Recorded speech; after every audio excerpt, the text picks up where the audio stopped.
Sus años de experiencia en política internacional y abogacía forman un balance de calibre mundial que les da licencia para analizar los asuntos principales de nuestra nación y el mundo. El abogado Armando Valdés y la abogada María de Lourdes Guzmán están en Radio Isla 1320. Esto es Sobre la Mesa.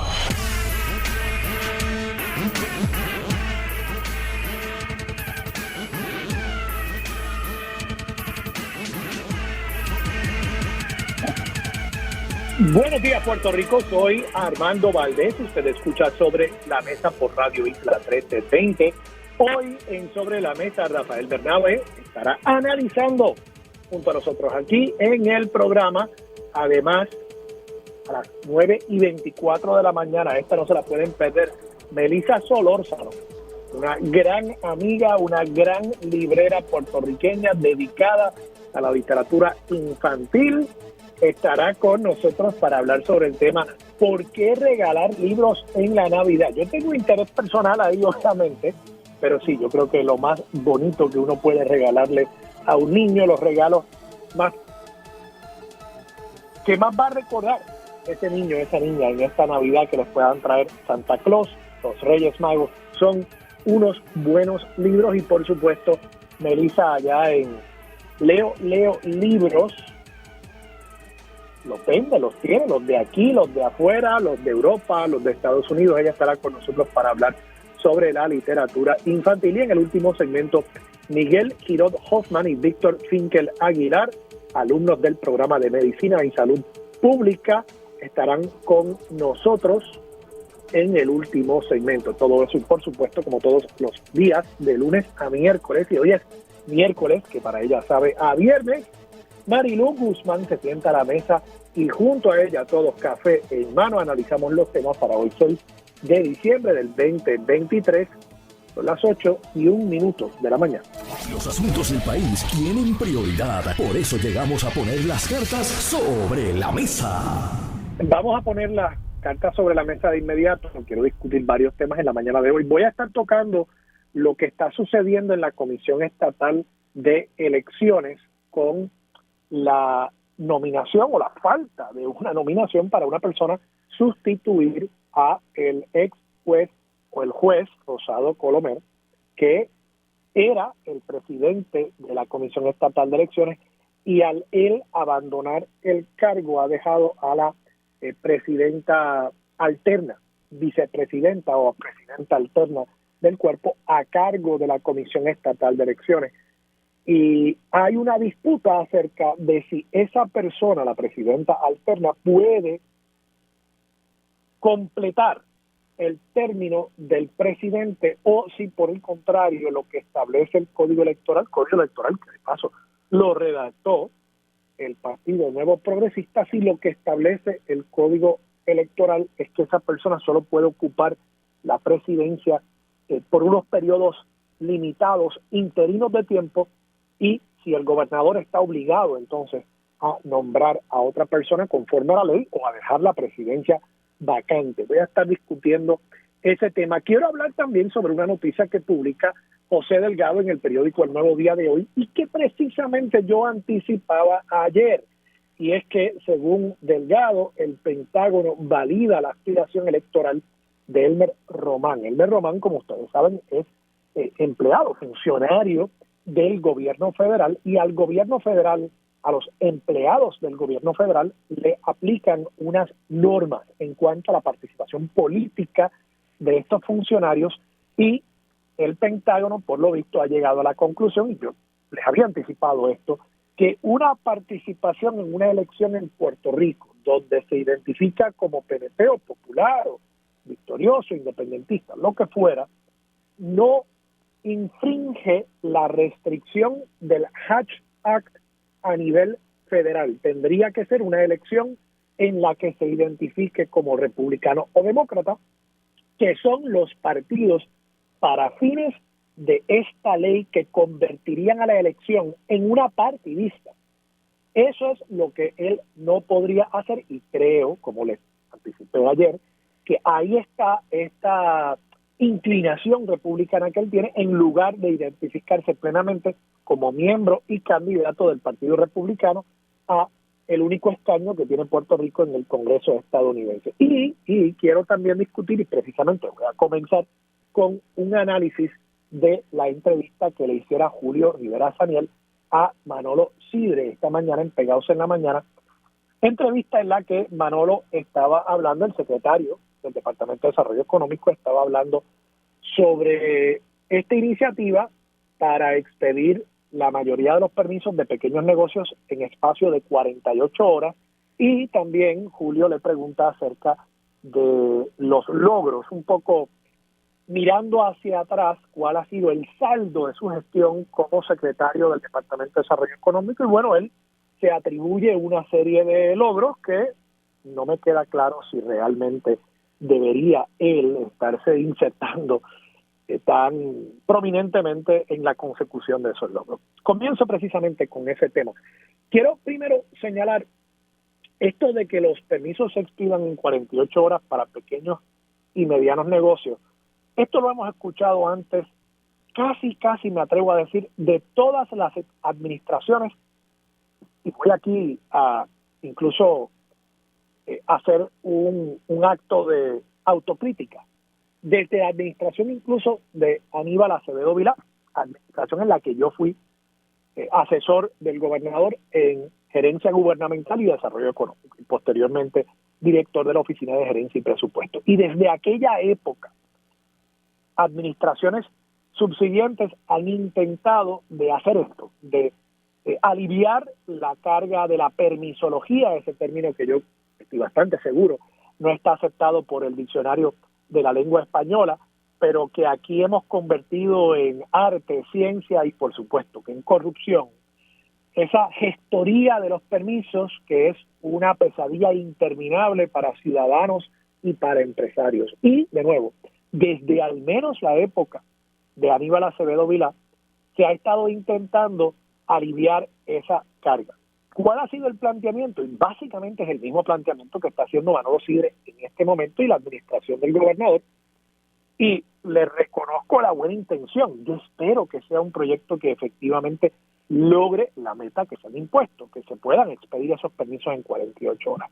¿Cuál es la meta? ¿O cuál es el propósito? ¿Cuál es el diseño aquí? Bueno, esencialmente que las agencias de permiso puedan no insertarse en cada permiso expedido para negocios más sencillos, donde no necesariamente hay una variación, hay que hacer un cambio de zonificación, un cambio de uso del terreno o el espacio donde se va a colocar ese negocio. Entiéndase, si usted tiene un local o está alquilando un local y en ese local ya había un restaurante y ese local ya tenía anteriormente los permisos para la operación de un restaurante. Bueno, pues ¿qué sentido hace obligar al nuevo dueño o al nuevo inquilino de ese espacio, si lo que va a hacer es establecer un restaurante? ¿Qué sentido hace aplicarle todas las mismas normas, requisitos y restricciones que le aplicaron al que originalmente consiguió el permiso? Pues ninguna. No hace ninguna lógica, no hace sentido el que se le apliquen todas esas restricciones. Claro, que los restaurantes quizás no, porque ahí naturalmente tiene que intervenir el Departamento de Salud para asegurarse de que la preparación de los alimentos se esté haciendo conforme a las mejores prácticas para que los clientes no vayan a salir enfermos de ese restaurante. Pero quizás, si bien uno tendría que hacer esa inspección de salud, uno puede eliminar un montón de otras inspecciones y un montón de otros, de esa manera expedir el permiso de forma más rápida.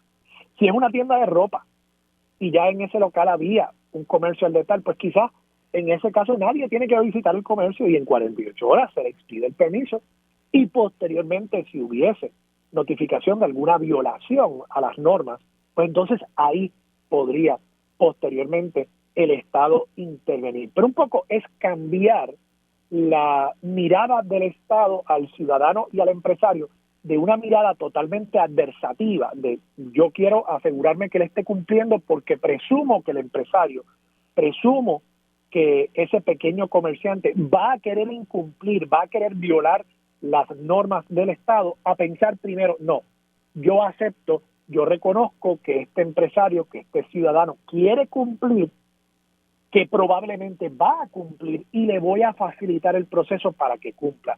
Y yo creo que ese cambio de perspectiva es necesario y felicito y reconozco a la administración y al secretario de Desarrollo Económico por hacer eso.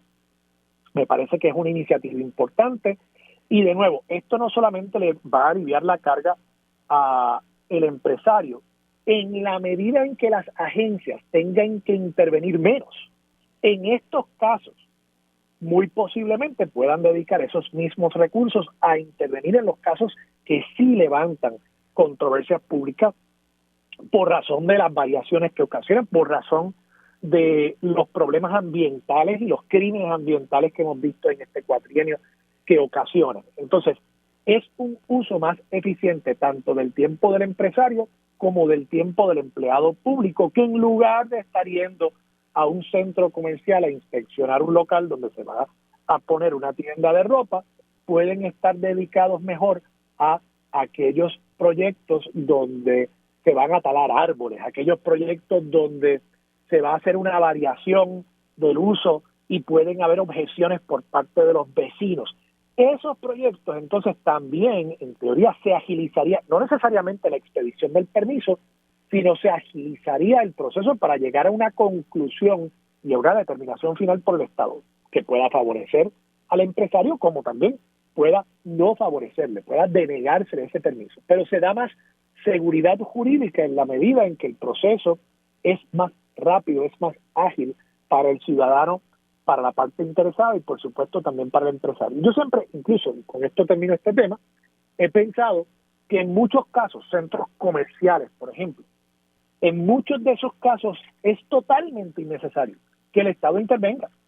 Yo le conferiría o le delegaría a un centro comercial el poder otorgar dentro de los límites de ese centro comercial sus propios permisos. ¿Por qué? Bueno, porque ¿a quién le interesa más asegurarse de que dentro de su propiedad se esté cumpliendo con las normas, que no haya un peligro de alguna salida de emergencia que esté bloqueada, que esté obstaculizada, que no haya el número de extintores correctos, que no se esté cumpliendo con las normas de salud? ¿A quién le interesa más? Pues al dueño del centro comercial, y por tanto yo creo que habiendo un interés que está perfectamente alineado entre el dueño del centro comercial y el Estado en querer regular las mismas prácticas, yo creo que ahí uno podría delegarle esa función de conceder los permisos al interior de los centros comerciales, salvo algunos casos donde vaya a haber algún tipo de negocio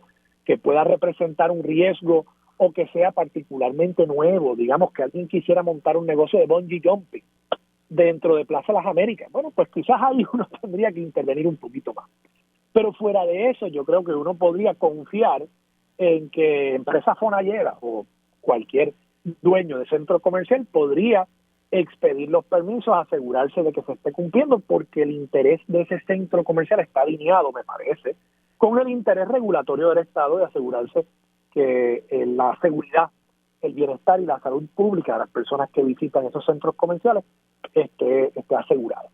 Dicho eso, la entrevista con Julio no se quedó ahí. Julio le hace la pregunta acerca del saldo de estos 3 años como secretario de Desarrollo Económico, y Manolo Sidre dice, bueno, yo no quiero atribuirme a estas cosas, pero ¿cuál es el récord? Y entonces empieza a decir que ha bajado el nivel de pobreza en 2.7%, que el nivel de desempleo históricamente bajo, en single digits, ¿verdad? Que está por alrededor del 6%, 7%, y señala una serie de otros datos estadísticos que apuntan a una mejoría económica en Puerto Rico. Yo no voy aquí a cuestionar los datos, muchos de estos datos de paso son validados por economistas, validados por agencias federales como el Bureau of Labor Statistics, y que yo no voy aquí a cuestionar necesariamente los datos. Lo único que sí quiero plantear es que si bien es posible que estemos viendo una mejoría en esos datos, uno tendría que hacerle la pregunta a Manolo Sidre de qué es lo que él ha hecho, qué es lo que ha hecho esta administración para lograr esos números. Muchos de estos números, muchas de estas tendencias venían heredándose de la era post-María por la inyección masiva de fondos federales que ha habido en Puerto Rico. Y todos los economistas precisamente apuntan, incluyendo, de paso, Robert Mujica, esta semana el director ejecutivo de la Junta de Supervisión Fiscal, apuntan a que la burbuja económica que puede estar viviendo cierto sector de la población y que se refleja en esos datos económicos, esa burbuja tiene que ver con los fondos federales y no con gestión alguna que haya hecho el gobierno para alentar un desarrollo económico autogestionado o al menos autóctono de aquí, que pueda sostenerse a largo plazo, porque en la medida en que estemos dependiendo de fondos federales para provocar ese desarrollo económico, ¿qué sucede entonces cuando deje de haber disponibilidad de esos fondos federales, de esas inyecciones masivas de dinero? Pues si no hay algo que lo sustituya, si no se están haciendo inversiones que propendan a la sostenibilidad de ese ciclo económico, vamos a caer de nuevo en una situación recesionaria. Así que yo entiendo por qué Manolo Sidre lo hace. Estamos en campaña eleccionaria. Escucharemos este mensaje de parte de Manolo Sidre y de parte del gobernador Pedro Pierluisi. Pero juiciosamente yo creo que en el análisis uno tiene que preguntarse qué ha hecho Manolo Sidre, qué ha hecho el gobernador para lograr eso. Si esta medida, por ejemplo, de los permisos en 48 horas lo hubiésemos visto hace 3 años, pues quizás podría decir, mira, yo hice eso de los permisos y eso ha facilitado la creación de cientos de miles o al menos decenas de miles de nuevas empresas en Puerto Rico y eso es lo que está empujando la actividad económica. Pero no, eso lo acaban de anunciar ahora.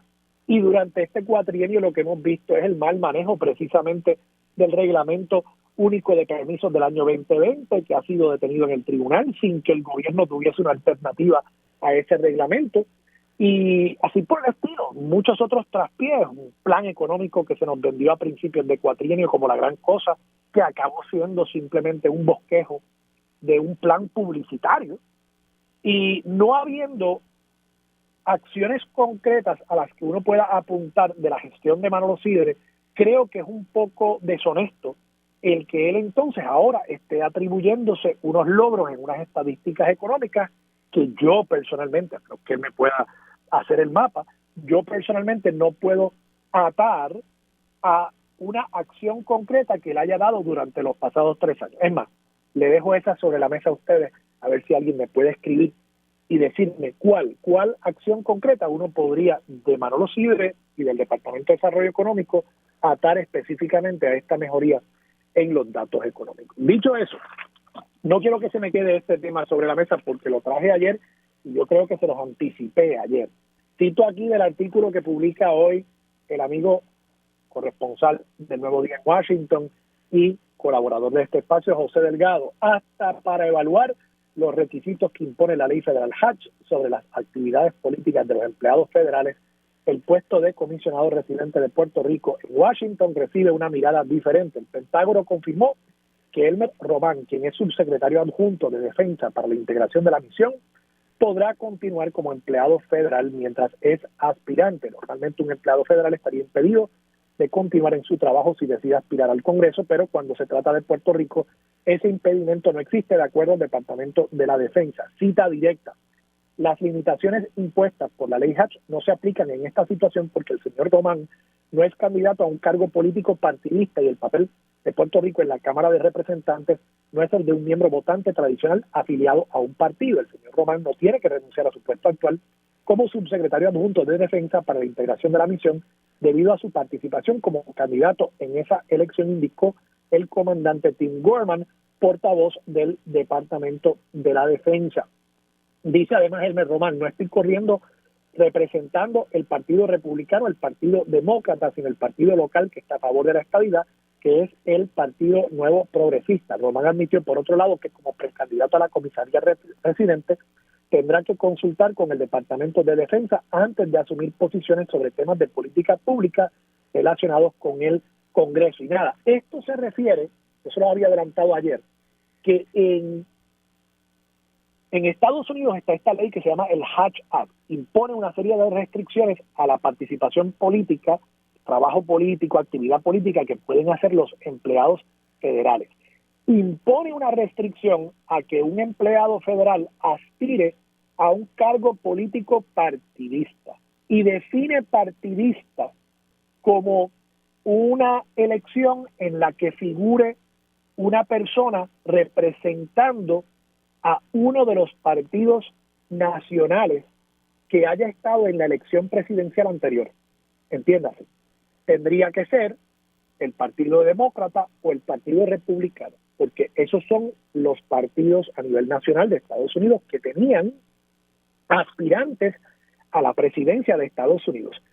Si no tenían aspirantes a la presidencia de Estados Unidos para fines de la ley Hatch a nivel federal, la elección no es partidista y por tanto Elmer Román puede aspirar como candidato porque él se está identificando como candidato del PNP. Y eso, como yo les anticipé ayer, explica el por qué él está resistiendo el decir que es un afiliado o que aspira como republicano en esta elección, porque ahí ya estaría comenzando a entrar en un terreno que podría implicar que tuviese que incluso renunciar a su cargo como empleado federal. Dicho todo eso, yo creo que en Puerto Rico, esto lo he dicho antes, necesitamos legislar un Hatch Act criollo. Yo creo que el hecho de que en Puerto Rico no apliquen esas normas en cuanto, por ejemplo, a las donaciones políticas. En Estados Unidos, un empleado federal no puede pedir un donativo político para el Partido Republicano o el Partido Demócrata a nadie. El empleado federal puede donar, pero no le puede pedir un donativo a nadie. Y la idea detrás de eso es impedir que un supervisor, fuera de horas laborables, diga a su empleado supervisado, dona al Partido Demócrata, dona al Partido Republicano, porque se entiende que necesariamente por la relación, por la jerarquía patronal, ahí hay una violación de los derechos de ese empleado. Eso yo creo que hay que legislarlo aquí. Con esto termino.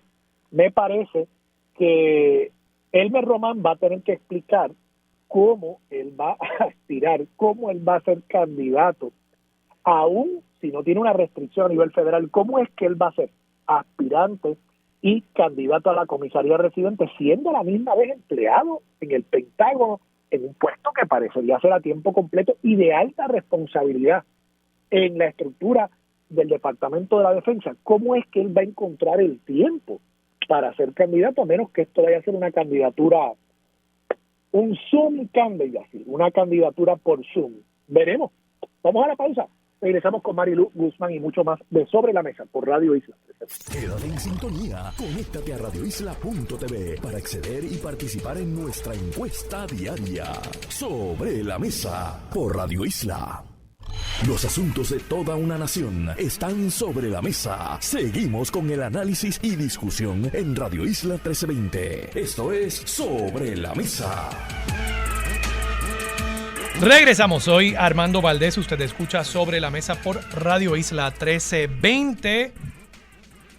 Marilu Guzmán está por sentarse a la mesa, pero me da el tiempo entonces para comentar y analizar esta noticia sobre la Comisión Estatal de Elecciones. Cito aquí a Gloria Ruiz Cuila en página 6 del periódico El Nuevo Día, tras afirmar que la Comisión Estatal de Elecciones no está acéfala. El juez Anthony Cuevas del Tribunal de Primera Instancia de San Juan aseguró ayer que resolverá en los próximos días el pleito incoado por el presidente del Senado, José Luis Dalmau, que cuestiona la jefatura del ente electoral. ¿Qué está pasando aquí? Miren, lo que está pasando es que el PNP enmendó el Código Electoral. El Código Electoral del 2020 establece que hay un presidente y un presidente alterno. Y ese presidente alterno no es una figura que esté ahí para sustituir indefinidamente en una especie de plan sucesoral al presidente ante una vacante. Yo creo que la ley es bastante clara. Cuando uno lee el texto del Código Electoral del año 2020, que lo redactó el PNP, queda claro que la presidencia alterna es para una vacante temporera en la presidencia. Hay una enfermedad, hay una ausencia por la razón que fuere, está la presidenta alterna o está el presidente alterno. Pero no es que si el presidente de la Comisión Estatal de Elecciones renuncia o es removido de su cargo, simple y sencillamente el presidente o la presidenta alterna ocupa ese cargo sin más. No. Según la ley, podrían haber otras leyes que establezcan que, por ejemplo, en Estados Unidos, el vicepresidente o la vicepresidenta sustituye al presidente por el resto del término para el cual fue electo el presidente. Y eso está establecido claramente en la Constitución de Estados Unidos. Pero en el Código Electoral, el lenguaje yo creo que es bastante claro en el sentido de que la persona que ocupa la presidencia alterna, en caso de una vacante permanente en la presidencia, no es que sustituye al presidente y permanece allí por el resto del término que le tocase al presidente o a la presidenta. Y en ese sentido yo creo que el caso que está llevando el presidente del Senado está bien llevado porque está defendiendo las prerrogativas del Senado para confirmar, de la legislatura, para confirmar a una persona a un cargo. Y además está protegiendo la institucionalidad y la legalidad de las decisiones que tome la persona que preside la Comisión Estatal de Elecciones, porque, de paso, la última determinación judicial que había sobre esto era del juez Alfonso Martínez Piovanetti, que al desestimar la demanda anterior del Senado, por no estar madura la controversia, dijo que al cerrar la sesión del Senado quedaba vacante la presidencia de la Comisión Estatal de Elecciones y la sesión legislativa cerró el 14 de noviembre pasado. Así que ya llevamos más de 2 semanas con una persona ocupando la presidencia de la Comisión Estatal de Elecciones que, conforme a la última decisión de un tribunal en Puerto Rico, podría estar ocupando la presidencia ultra vires. Y uno tiene que cuestionarse si las decisiones, qué peso jurídico tienen las decisiones que está tomando una persona que no sabemos a ciencia cierta si ocupa el cargo legalmente o no. Y por eso yo creo que el caso que está llevando el presidente del Senado es la vía correcta para que se llegue a una conclusión sobre esto. Y de nuevo, tengo que insistir, yo creo que el texto de la ley es bastante claro.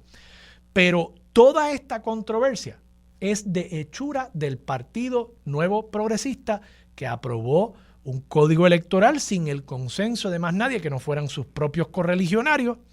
Y ese texto, al igual que el texto de la ley de la delegación de cabilderos y del plebiscito de estatus que puede convocar todavía el gobernador durante este cuatrienio, está repleto de errores y contradicciones. Y aquí estamos viendo precisamente una de ellas. Marilu Guzmán. Saludos, Armando. Buenos días. Buenos días a todas las personas que nos escuchan. ¿Qué te parece esta controversia? Pues mira, yo pienso que el juez actuó de manera quizá un poco salomónica, ¿verdad? Para evitar de momento entrar en la controversia de dejar vacante la Comisión Estatal de Elecciones, porque al dejarla vacante, pues ya tú sabes que eso crea un desfase en la propia comisión. Así que buscó, como llaman, una medida profiláctica de mantener a la presidenta interina para dar, como dice la propia, me parece que las propias expresiones, paz y tranquilidad en el proceso. Pero de nuevo, el asunto medular es la forma y manera, que un poco tú lo estabas trayendo, la forma y manera en que aquí se traquetea con las leyes electorales, buscando la manera de que el partido en el gobierno arrime la brasa a su sardina cada vez que están en el poder, y muchas veces aprovechando lo que llamaba de Castrofont el banquete total, pues ellos se comportan de manera muy golosa y quieren aprovechar el poder que tienen tanto en la rama legislativa como en la ejecutiva para aprobar legislación que les permita colocarse en una posición de ventaja en todos estos esquemas que les van a permitir perpetuarse en el poder. Así que, bueno, habrá que ver, porque esto es una decisión temporera del tribunal, no es una decisión que se vaya a mantener, pero... sí, él dijo que va a decidir en su fondo. Exacto. Pues yo tendría que decirte que quizá poniendo en los zapatos del juez, a lo mejor es la decisión, ¿verdad?, que considera que es más sabia para no crear un trastoque en la Comisión Estatal de Elecciones, pero la realidad es que este andamiaje electoral puertorriqueño necesita una...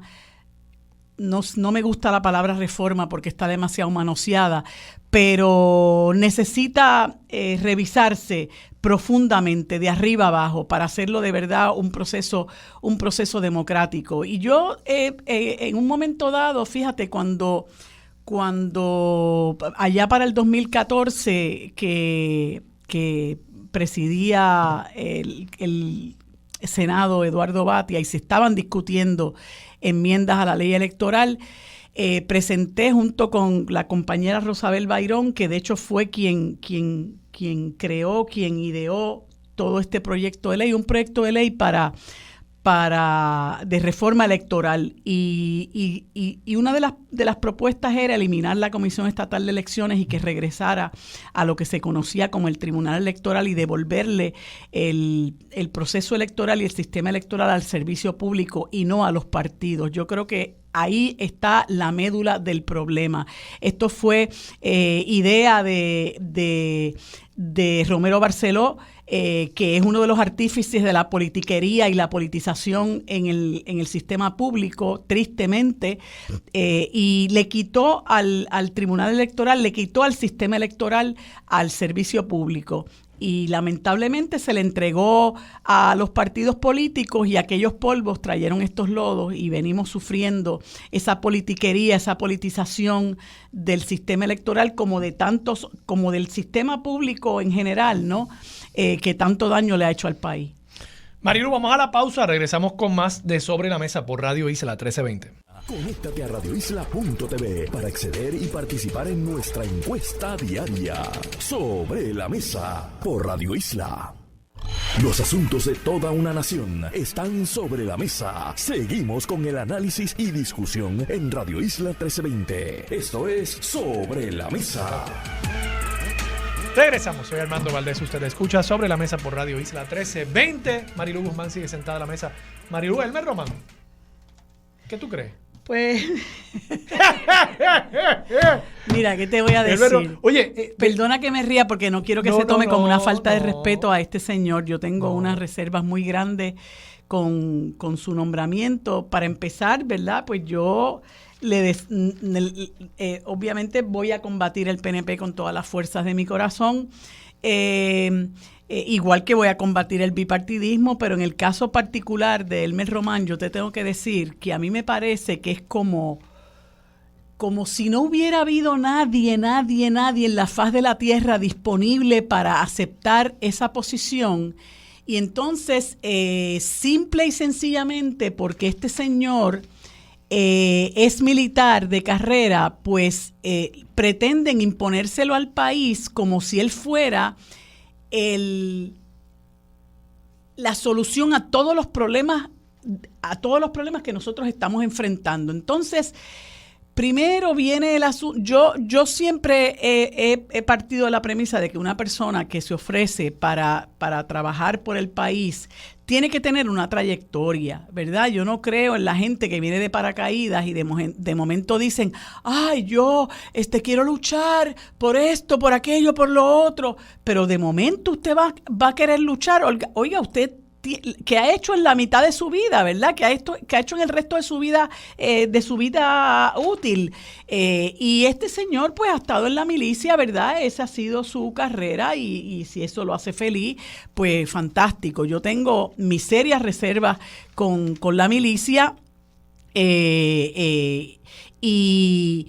entonces él cuando habla, primero que es una persona que no tiene, ¿verdad? No tiene carisma, es una persona que no tiene cultura política, es una persona que no tiene profundidad, es una persona que en las expresiones que yo escuché que dio en la comparecencia del domingo, muy llanito, muy trivial, muy superficial, hizo un papelón en la entrevista que le hizo Rafael Lenín, que yo vi un extracto por las publicaciones de las redes sociales, hasta la propia Jennifer González empezó a hablar con él, por él. Él te dijo ya que era republicano. Entonces, hay una cosa que a mí me preocupó mucho, más allá de si el domicilio, de si la última vez que votó fue en el año 2000, que obviamente refleja una falta de interés absoluto por lo que está ocurriendo en nuestro país. O sea, una persona que lleva 20 años que no vota en el país, pues te puedes imaginar la importancia que le da a las cosas que ocurren aquí. Entonces, con ese bagaje, él viene ahora a proyectarse como el que, nos va a conseguir tantos fondos federales para continuar perpetuando esta política de dependencia de los fondos federales, que es la que está alimentando el Partido Nuevo Progresista. Pero un asunto me dio mucha preocupación, y fue las expresiones que él hizo, que lo comenté ayer con los amigos Federico de Jesús y Edil Sepúlveda. Fueron las expresiones que él hizo en el sentido de que cuando él vaya a hablar de Vieques, él tiene que pedirle permiso al Departamento de la Defensa. Y yo dije, pues se fastidiaron los viequenses.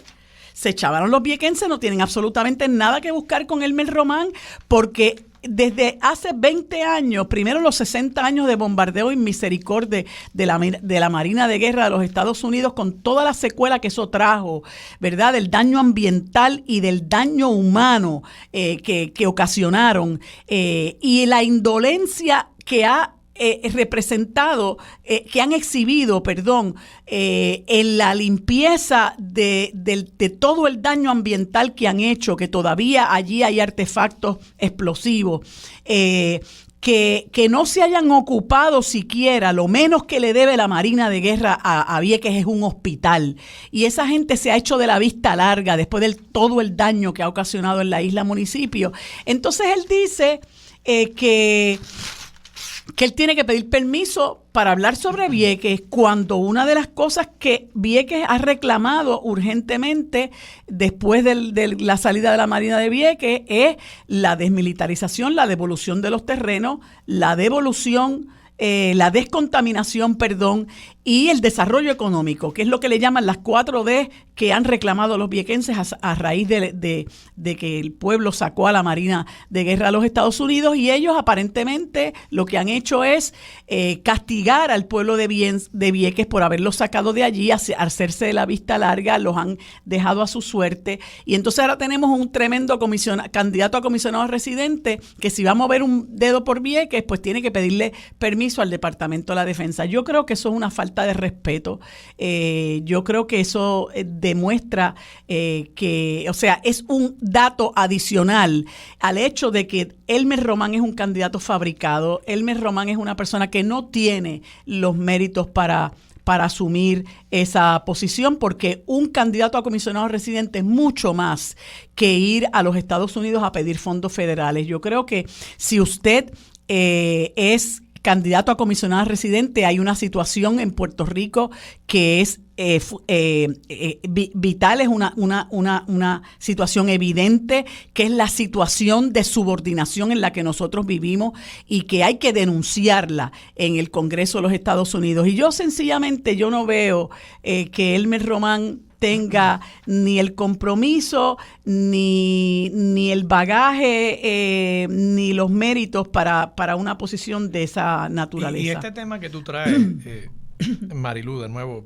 lo comenté en el primer segmento, y cito aquí directamente del artículo de José Delgado. Román admitió, por otro lado, que como precandidato a la comisaría residente tendrá que consultar con el Departamento de la Defensa antes de asumir posiciones sobre temas de política pública relacionadas con el Pentágono. Y por supuesto, eso trae el tema de Vieques, pero trae un sinnúmero de otros temas. Claro. Aquí todavía hay instalaciones militares en Puerto Rico, Fuerte Buchanan, por ejemplo, y uno puede suponer que habrían muchos temas en los que el Departamento de la Defensa pueda tener un interés en cuanto a posiciones que vaya a asumir él como precandidato, Y uno se pregunta, pero entonces, ¿cómo él va a representar? ¿A quién él está representando con esta candidatura? Exacto. ¿No? ¿A quién se debe Elmer Román? ¿A quién se debe? ¿Al pueblo de Puerto Rico o al Departamento de la Defensa de Estados Unidos? Que esto, tampoco yo quiero ponerle aquí un matiz de que si coloniaje, de que si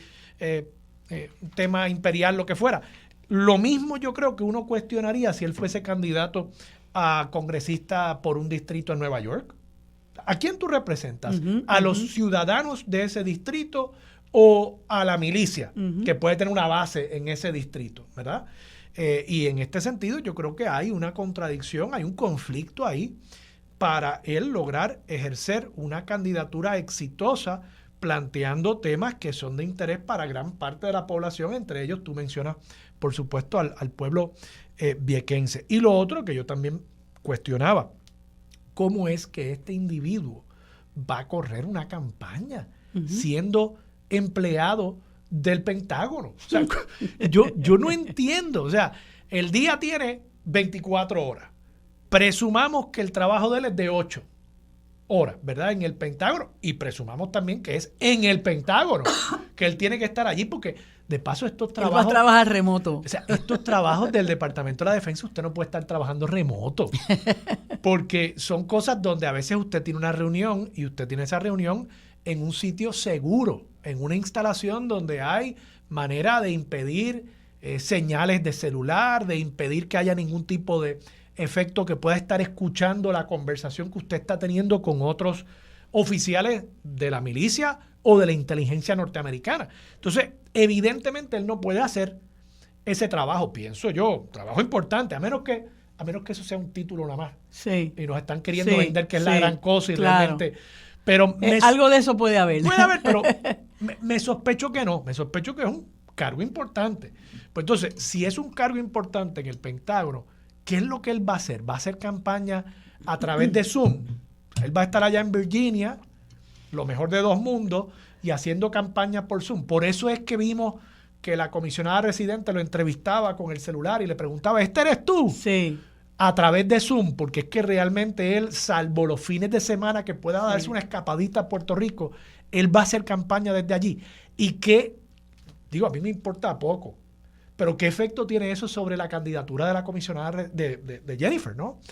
A la gobernación, que su candidato a comisionado residente, que ella escogió, no pueda estar aquí en Puerto Rico para hacer campaña con ella? Yo creo que él es muy vulnerable. Yo me quedo boquiabierto con cuán flojo es como candidato este individuo. Sí, realmente me quedo boquiabierto. Y que esta haya sido la selección de Jennifer te dice a ti que luego de que el general Reyes se hizo a un lado porque además que se metió a trabajar en Luma, entiendo, ¿verdad? El general Reyes está en Luma. Sí, cierto.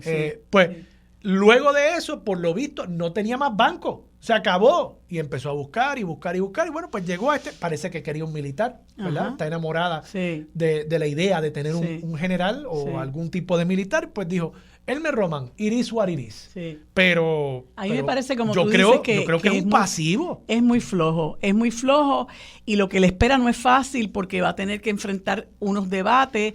Tienes un león, como dicen en Quiquito Meléndez, que quiere ser más americano que George Washington y dijo que estaba dispuesto hasta a debatir en inglés.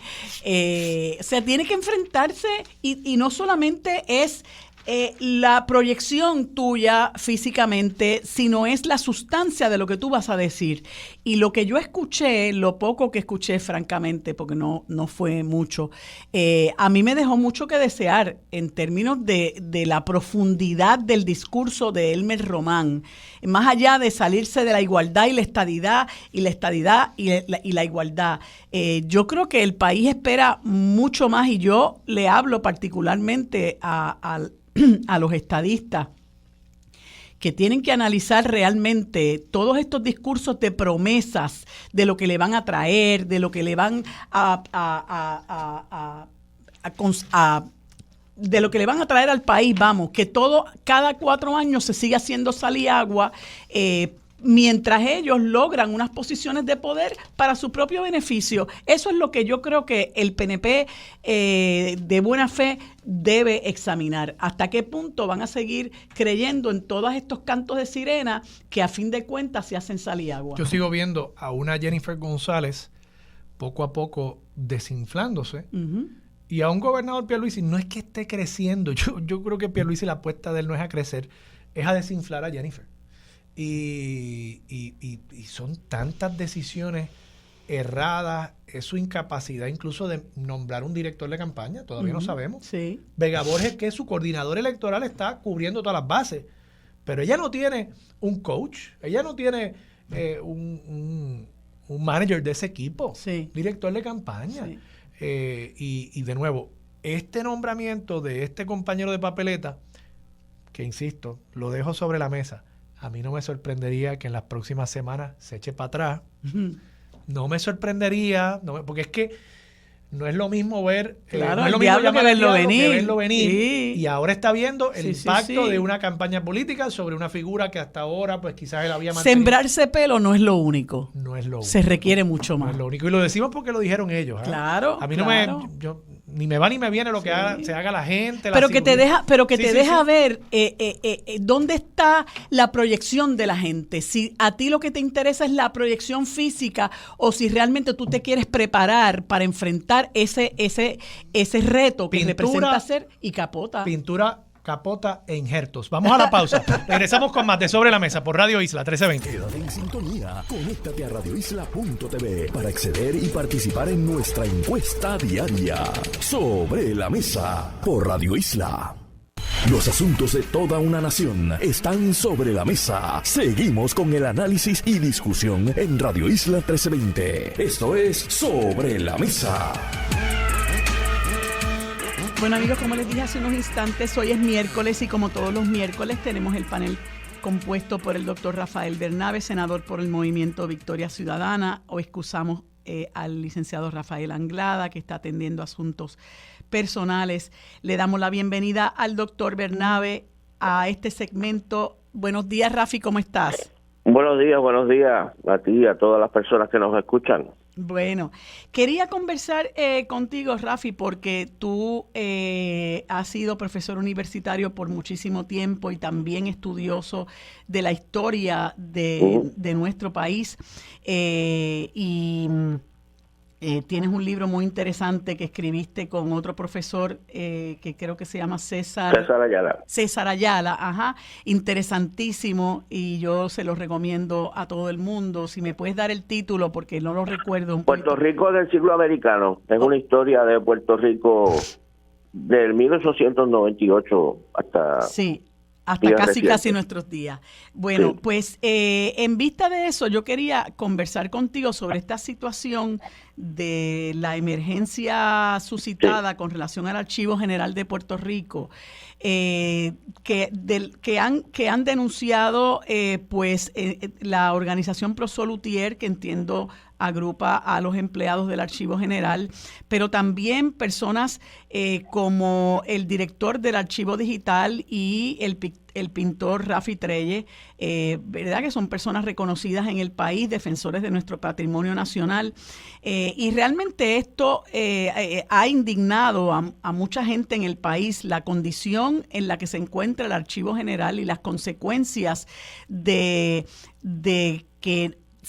la indolencia, ¿verdad? De que no se atienda, de que no se cuide adecuadamente este patrimonio nacional que es de tanta importancia para nuestro país, de nuestra memoria histórica y que a su vez tiene amplísimos recursos para la investigación y para el estudio de nuestra historia. Y entonces resulta que aquí hubo unas lluvias y entonces con esas lluvias reventó una subestación y da la impresión de que de no ser por la denuncia pública que se hace por estas diferentes personas y sectores, pues esto hubiera seguido, ¿verdad?, cuesta abajo. Incluso el pintor Rafi Treyes expresa en una columna que publicó en el día de ayer que él visitó el Archivo General y no es una cuestión de un mes y medio, es un asunto que data de mucho tiempo, que se ve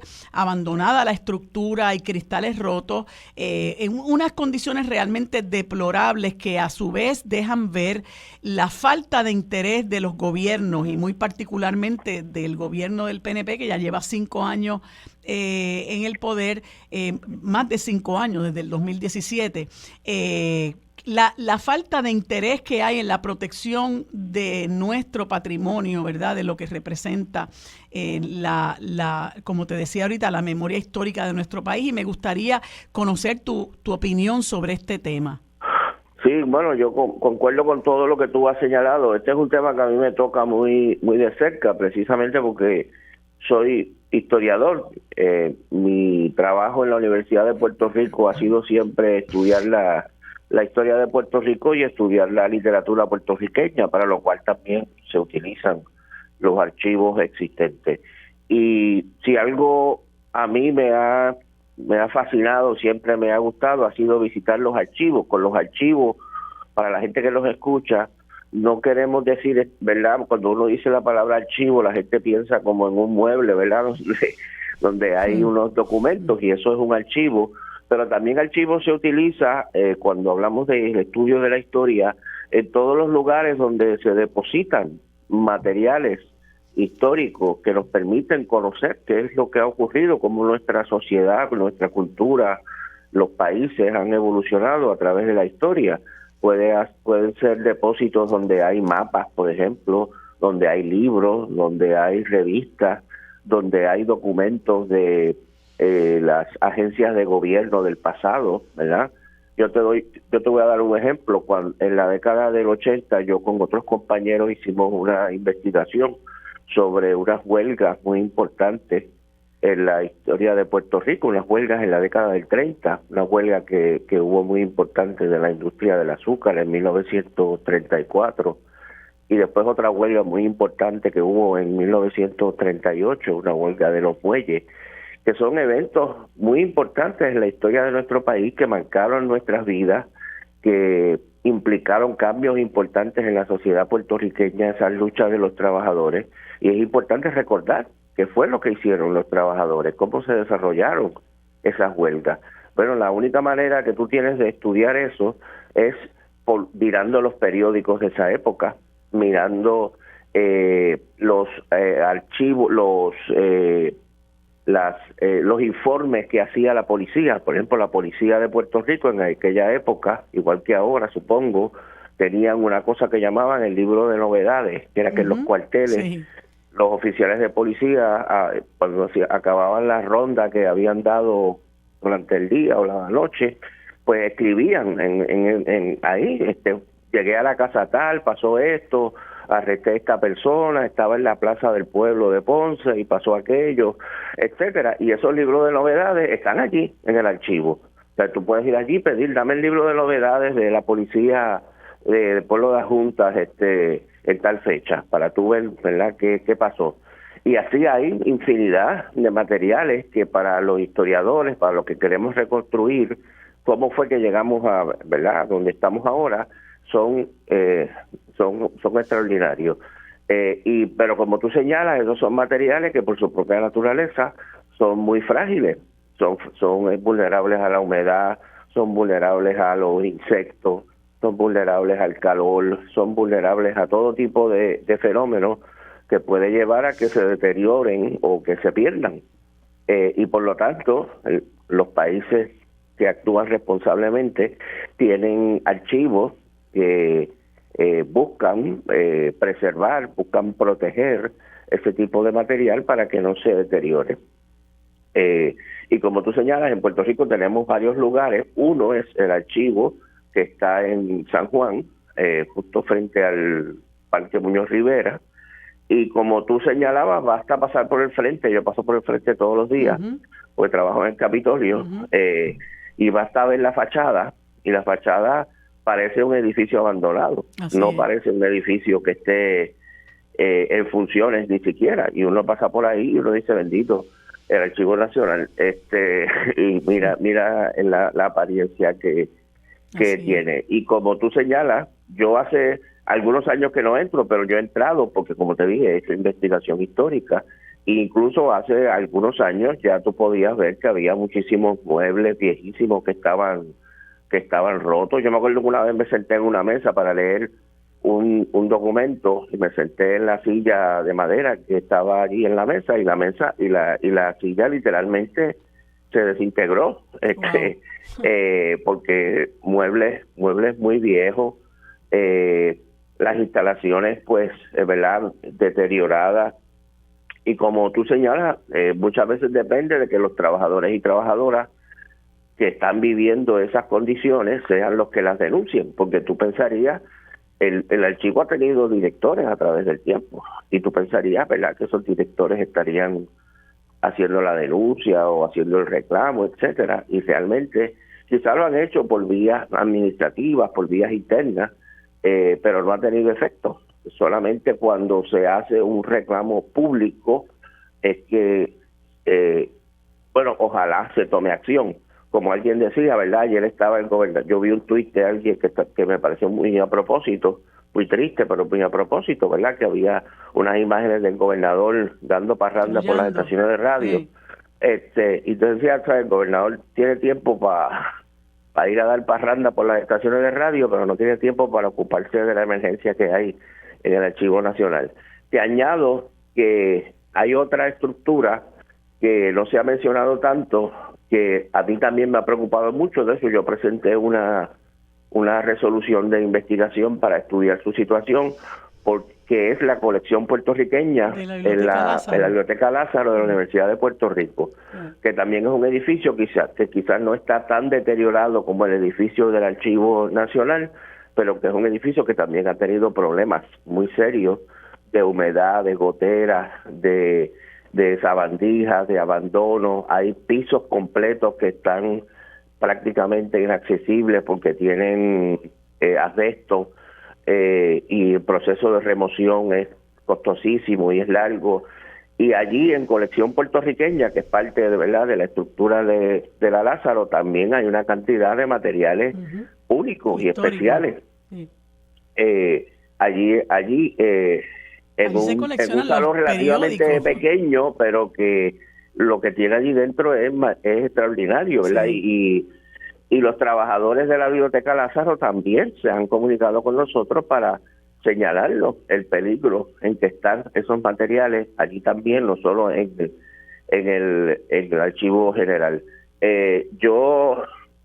Mi pesadilla, yo no sé si tú recuerdas, hace como, 3 o 4 años, en Brasil hubo un fuego terrible en un museo grandísimo que había allí, con materiales artesanales, materiales históricos de la cultura brasileña, que se perdieron cosas, ¿verdad?, insustituibles como resultado de aquella situación. Y una pesadilla mía es que pueda pasar algo así, ¿verdad? Porque un incendio, por ejemplo, en el Archivo Nacional, que ya lo hubo aquí en Puerto Rico, o un incendio en la Biblioteca Lázaro, no es un edificio que se quema, el edificio lo reconstruimos de nuevo. Sí. Es todo ese material histórico que no se puede sustituir, parte del cual ni siquiera se ha todavía estudiado debidamente por los historiadores, ¿verdad? Porque es un proceso largo este proceso. Y como tú señalas, todo eso indica las cosas que la sociedad en que estamos viviendo, la sociedad en que vivimos, se valoran y no se valoran. Como yo he planteado muchas veces, nosotros tenemos una estructura social en que lo que más se valora es lo que genera ganancia, lo que genera riqueza monetaria para algún sector privado, ¿verdad? Y por lo tanto tú oyes en la radio constantemente la discusión de qué negocios vamos a promover, si vamos a vender más automóviles, si no vamos a vender más automóviles, etcétera. Y yo no voy a entrar en debate con eso. Es importante que los negocios prosperen, es importante que la economía crezca, pero no solo de pan vive la sociedad, ni el hombre ni la mujer. Vivimos también de la cultura, y la cultura no necesariamente va a generar ganancias. Nadie va a hacerse rico escribiendo historia y nadie va a hacerse rico manteniendo el Archivo Nacional bien, pero vamos a tener historia, vamos a tener cultura, vamos a tener memoria de lo que somos, y eso también es parte de lo que es una sociedad. Y entonces una sociedad responsable tiene que invertir en esas cosas, ¿verdad? Tiene que invertir en preservar todo ese tipo de material.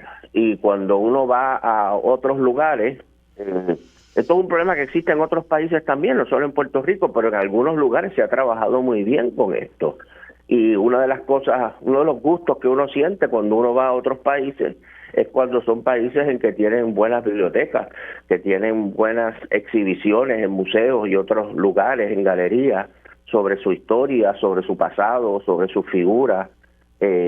Tú vas, por ejemplo, a México, allí a Ciudad de México, y puedes ir a ver a 5, 6, 7 museos magníficos sobre la historia de México y sobre el pasado de México, la historia de la Revolución Mexicana, la historia de la reforma, la lucha por la independencia, la pintura mexicana, bueno, muchísimas cosas. Y Puerto Rico, que tiene una riqueza, tiene una historia tan interesante, que tiene una cultura tan interesante, que tiene unas artes en todos los niveles muy desarrolladas, pero todo ese legado histórico pues no lo cuidamos, no lo preservamos. Y es lamentable.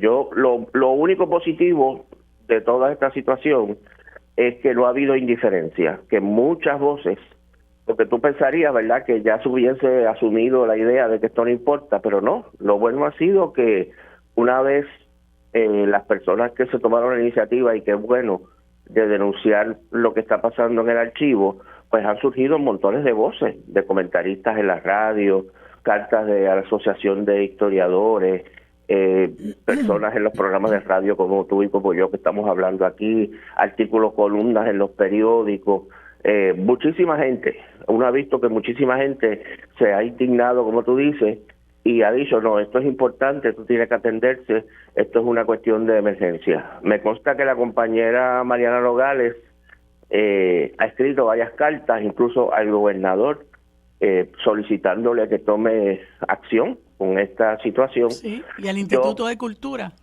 Sí, yo me comuniqué el lunes, de la oficina mía nos comunicamos con el mismo archivo para ponernos a disposición de cualquier cosa que fuera necesaria o que pudiéramos ayudar para darle más publicidad a esta situación, que es lo que está más o menos a nuestro alcance.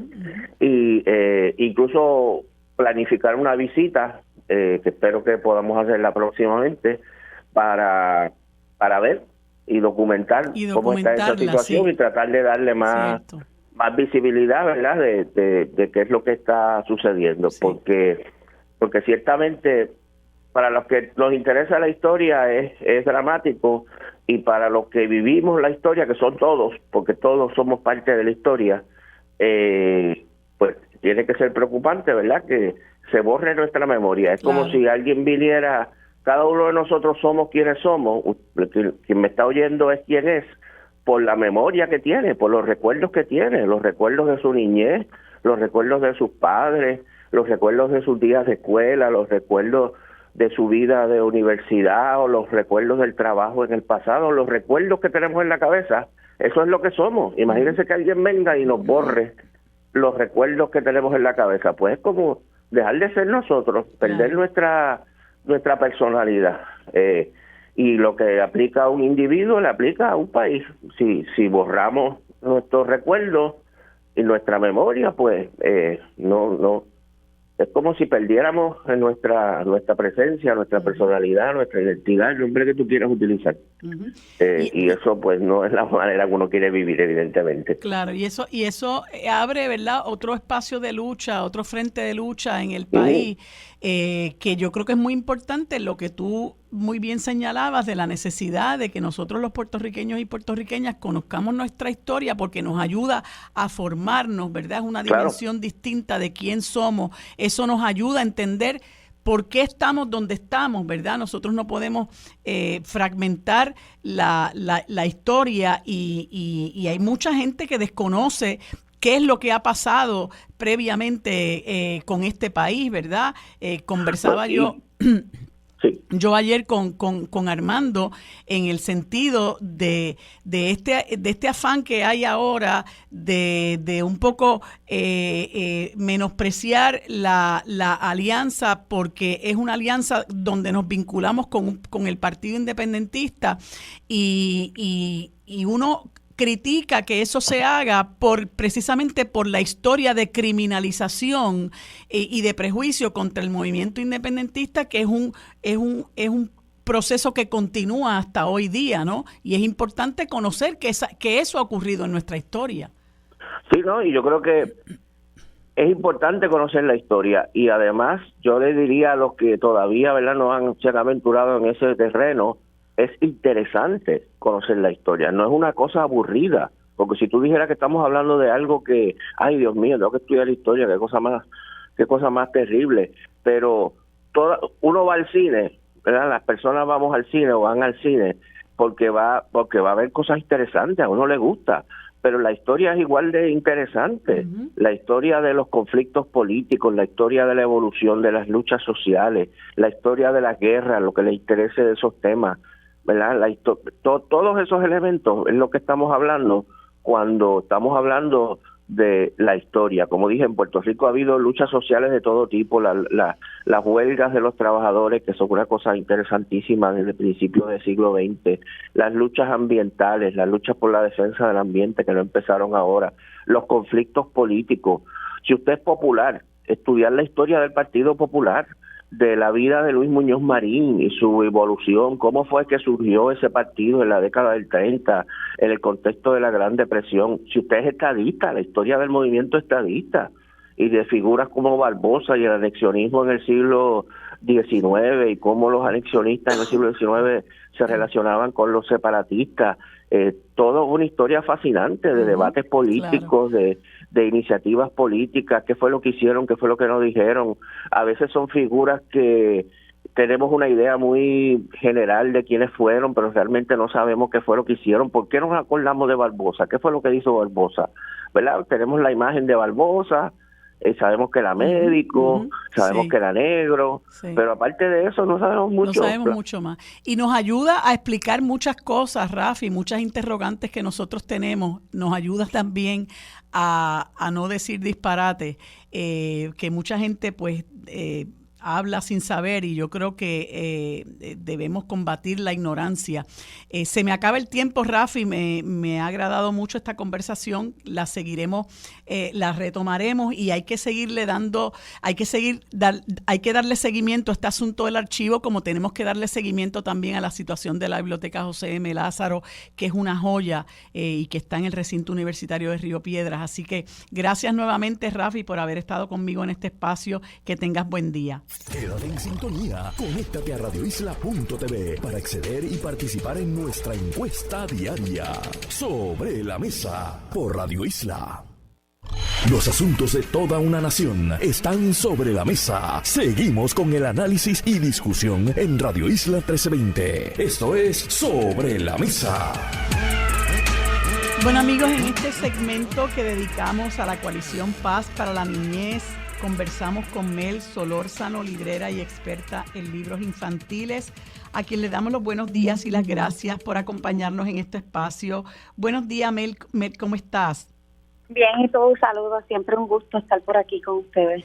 Bueno, pues qué curioso, estaba conversando ahorita con el senador Rafael Bernabe sobre la importancia de leer, de buscar información, de nutrirnos de información que nos ayuda a formarnos, ¿verdad? Y a crecer intelectualmente en ocasión de la situación que está ocurriendo con nuestro Archivo General y también con la Biblioteca José M. Lázaro del recinto universitario de Río Piedras, que son dos joyas importantes para que se consideran patrimonio de nuestro país. Y casualmente de lo que voy a conversar contigo es de la importancia de regalar libros en Navidad. ¿verdad? En un momento en que la gente se ocupa de estar buscando regalos para los seres queridos, amigos, etcétera, en muchas ocasiones tomamos livianamente lo que es el regalo para los niños cuando nosotros tenemos una responsabilidad muy importante de ayudar a formar a nuestros niños, y el regalo de libros es particularmente importante, y me gustaría que me dieras tu retroalimentación sobre ese tema. Bueno, sí, definitivamente la lectura es algo que el Estado no quiere que nosotros hagamos. O sea, como bien mencionaba, el abandono de la Lázaro, del Archivo General, que no hayan bibliotecas públicas donde los niños puedan disfrutar, definitivamente nos pone a nosotros en las manos la responsabilidad de acercarle la lectura a los chiquis. Y aunque cualquier día es perfecto para regalar un libro, las Navidades dan esa oportunidad en definitivo para hacer un regalo de posibilidades y con sentido, claro. Porque cada vez que tú regalas un libro, estás regalando un mundo de posibilidades. Sobre todo por la posibilidad de encontrarte con información, de descubrir cosas, de vivir otras aventuras que a lo mejor, si no fuera por la literatura, no pudieras vivir. Y que yo soy una persona que soy bastante consciente de este asunto de regalo a los niños. Y recuerdo hace muchos años una querida amiga, Wanda Colón Cortés, tenía una campaña todas las Navidades en contra de los juguetes bélicos. Creo que una campaña a favor de regalar libros es precisamente algo que necesitan nuestros niños. ¿Y qué tipo de literatura sería recomendable para los niños? Porque hay ocasiones en que uno, ¿verdad? Uno es el que escoge, como adulto escoge los libros, pero no necesariamente la mirada del adulto es la más conveniente, ¿verdad? Hay muchos temas que pudieran resultar densos para los niños.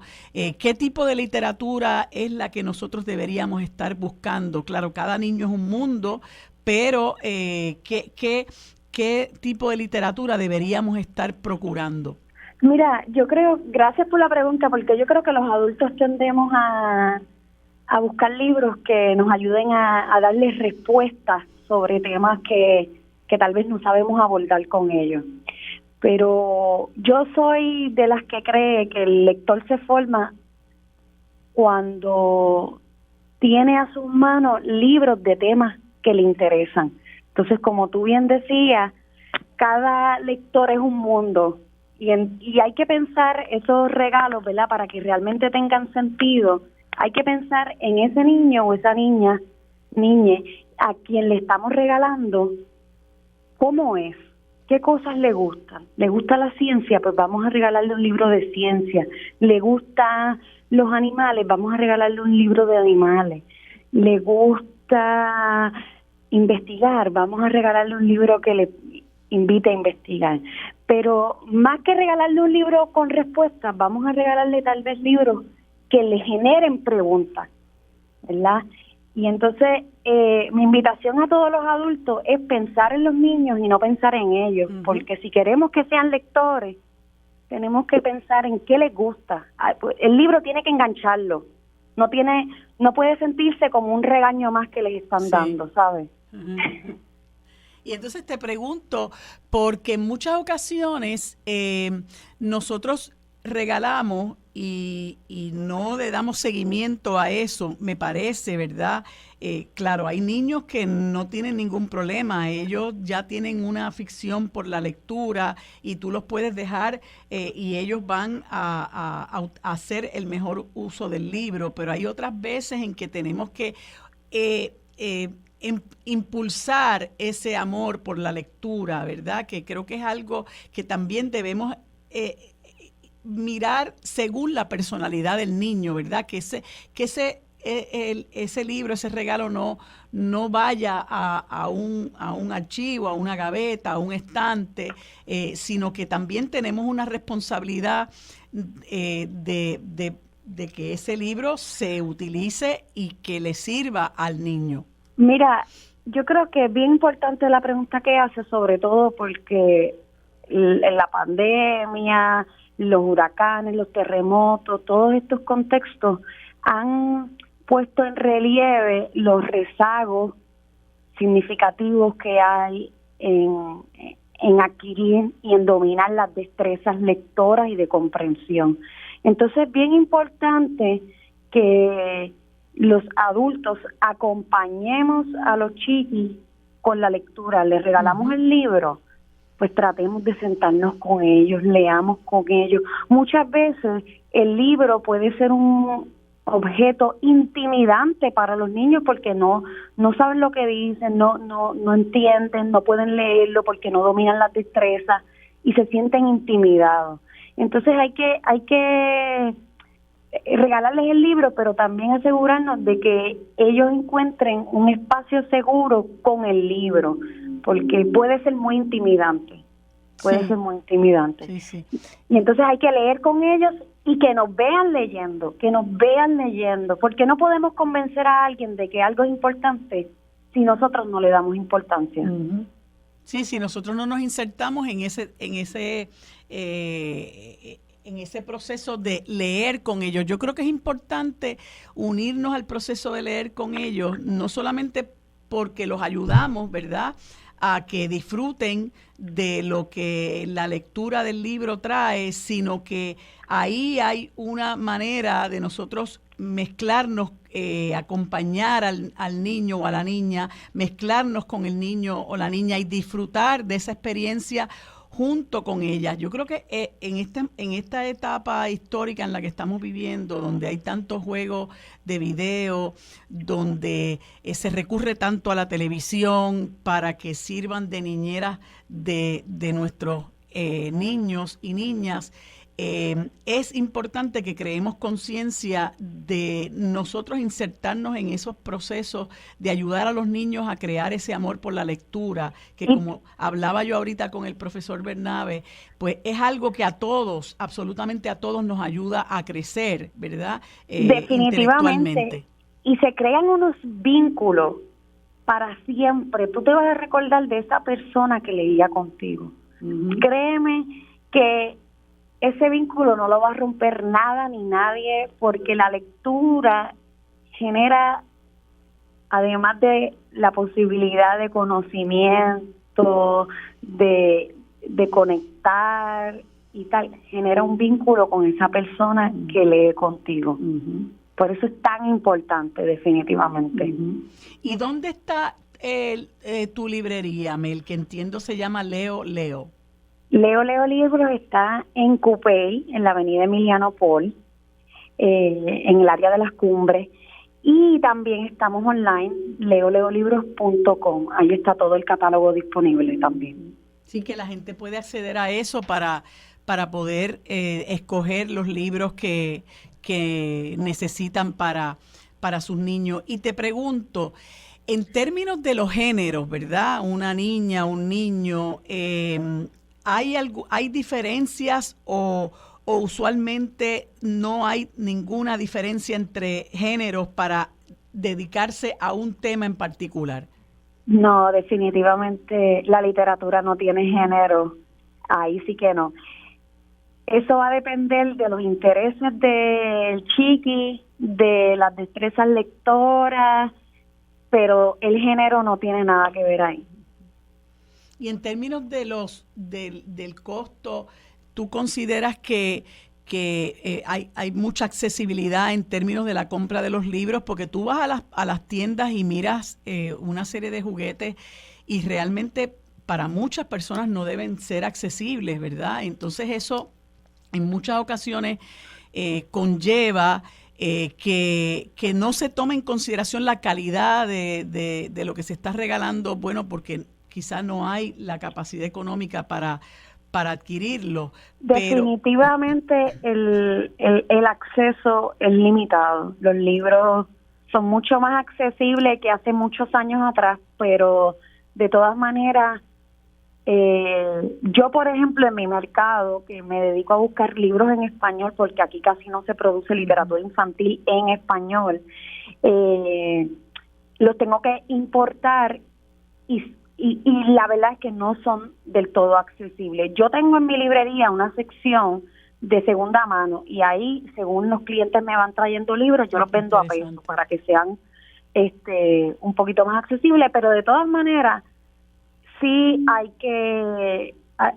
que buscar otras alternativas para que el libro sea accesible, sobre todo porque aquí no hay bibliotecas públicas, porque si hubiesen bibliotecas públicas, definitivamente que los libros fueran muy accesibles, pero no las hay. Y se estimularía más la lectura como hace falta. Así que te agradezco mucho, Mel, que promuevas, ¿verdad?, esta actividad tan sana y necesaria para nuestros niños, que es la lectura.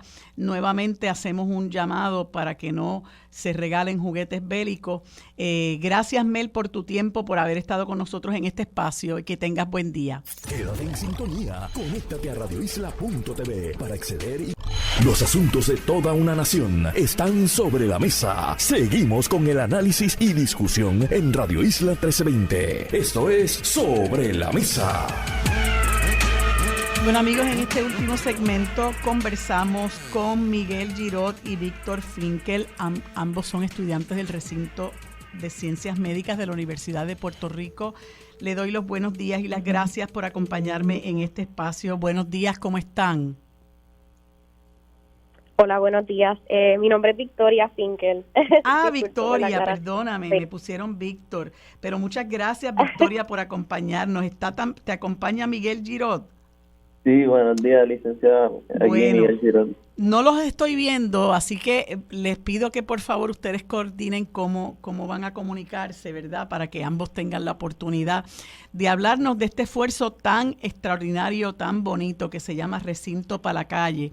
Yo tengo que decirles que yo estudié en la Universidad de Puerto Rico hace muchísimos años y participé de algunas, ¿verdad?, de algunos esfuerzos, algunas luchas estudiantiles que se dieron en aquel momento, y siempre los estudiantes del recinto de ciencias médicas y los estudiantes de ciencias naturales casi siempre pues brillaban por su ausencia, ¿verdad?, por razones particulares de la época.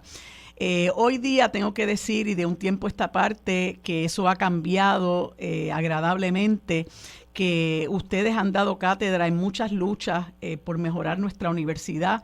Más recientemente lo que ocurrió con relación al nombramiento de la doctora Ilka Ríos como decana de ese recinto.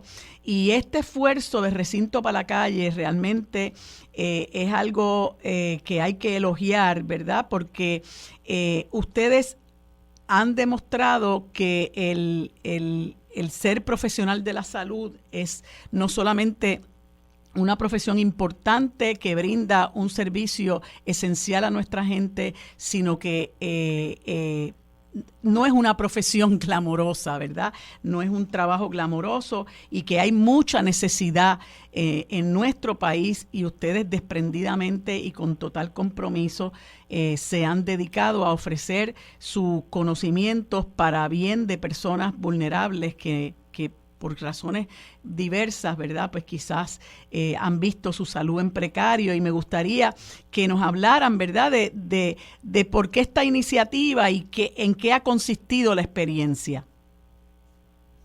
Sí, pues muchas gracias. Recinto para la Calle originó en el 2011 compuesto por unos estudiantes de medicina, y poco a poco pues se ha evolucionado. Ahora mismo nuestro alcance comunitario más bien se dedica a la reducción de daños.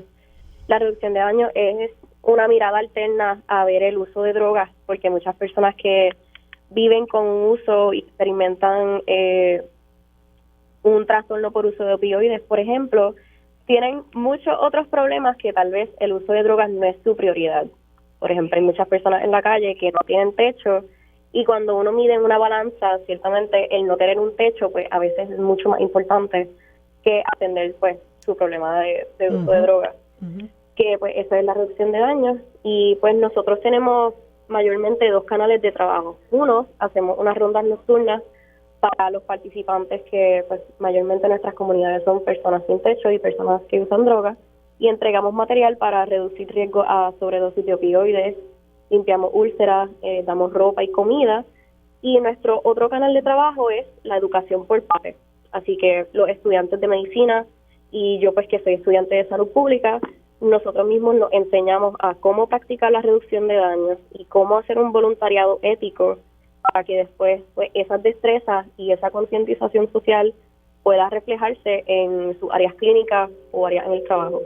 Que realmente la salud es sumamente política, y si nosotros no tenemos unas políticas establecidas que sean para las personas y que no sigan suprimiendo a estas comunidades, pues claro, nosotros lo trabajamos desde acá y nos encantaría pues poco a poco trabajar mucho más la incidencia política en nuestros futuros profesionales de salud. claro. Miguel, ¿y cómo tú podrías catalogar qué ha sido la experiencia, verdad? Y a qué población es que principalmente se dirige Recinto para la Calle? Sí, pues mi experiencia comenzó en el 2021, en mi primer año de medicina. Participé de algunas de las rondas que mencionó Victoria, y pues me gustó mucho el concepto de reducción de daño, y también me gustó mucho la realidad que el grupo pues tiene esta relación longitudinal, por decirlo así, que visitamos a la misma población cada 2 semanas. Así que no vamos a un sitio, traemos donaciones, hacemos limpieza, sino seguimos visitándolo y dándole un cuidado más longitudinal, que el encuentro es sumamente importante y raro dentro de grupos estudiantiles. En términos de la pregunta de la población que servimos, pues es la población de personas usuarias de drogas y personas sin hogar. Mayormente nos enfocamos en las localizaciones aledañas al centro médico. Estamos compartiendo con la comunidad más cercana al recinto central médico. ¿Y cómo la gente puede ayudarles a ustedes? Porque ustedes, estaba diciendo Victoria que ustedes les proporcionan comida y ropa. ¿De qué manera quienes nos escuchan pudieran ayudar, verdad, a que ustedes continúen en ese esfuerzo? Pues nosotros tenemos un Instagram que se titula así mismo como nuestro colectivo, se llama Recinto para la Calle, no para, sino para la calle. Ajá. Y pues ahí tenemos un enlace pues para recibir donaciones, y pues nuestro número de teléfono para el ATH móvil es el 787-455-5370. ¿Cuántas personas forman parte de este esfuerzo de Recinto para la Calle?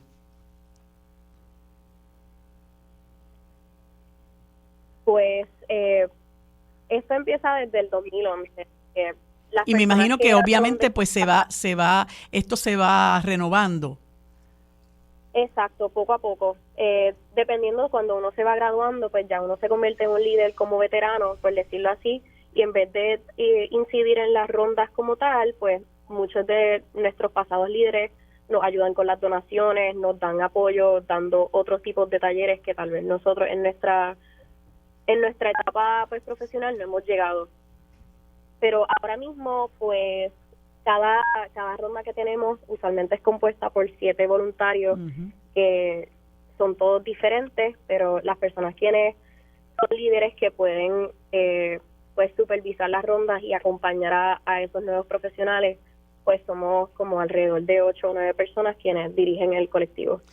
Pues lamentablemente no tengo tiempo para extender más la entrevista, pero sin duda yo tengo que aplaudir este gesto que ustedes están haciendo, porque son esfuerzos comunitarios que se hacen y particularmente ustedes que se están formando como profesionales de la salud para ayudar a personas que lamentablemente no reciben ayuda gubernamental y que necesitan ayuda para sus diversas condiciones de salud, y muy particularmente usuarios de sustancias controladas y personas sin hogar, que tanta necesidad tenemos de que estas personas sean atendidas. Así que yo quiero repetir que el teléfono para las donaciones por ATH móvil es 455-5370 y también la página de Instagram Recinto Palacalle. Miguel y Victoria, muchísimas gracias por haberme acompañado, gracias por esa labor tan bonita que están haciendo, gracias por habernos acompañado en este espacio. Amigos, hasta aquí el programa Sobre la Mesa del día de hoy. Gracias por habernos acompañado. Yo los veo el próximo lunes.